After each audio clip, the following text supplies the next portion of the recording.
જય શ્રી કૃષ્ણ. પરમાર કૈલાસબેનના આપ સૌને જય શ્રી કૃષ્ણ. આપણે માણસો કેવા છે નહીં? ભગવાન આગળ બધું માંગ જ કરવી છે. અને ભગવાન શું આપે છે કે જે એને યોગ્ય લાગે, જેને આપણે જીરવી શકવી એ આપે છે. અને જ્યારે એ આપે છે ને ત્યારે આપણે ધાર્યું ન હોય ને એવું આપે છે.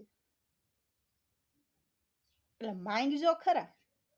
ભગવાન આગળ તો માણા મંદિરમાં હુલ્યા જાય છે માંગજો ખરા, પણ એટલું માંગજો કે હે પ્રભુ, અમે ખમી શકવી ને એટલું આપજે, વધારે ન આપતો અને ઓછું ન આપતો. બસ એટલું જ માંગવાનું છે ભગવાન આગળ. જય શ્રી કૃષ્ણ. ખુશ રહેજો. વાતું હારી તો લાગે છે ને પાછા.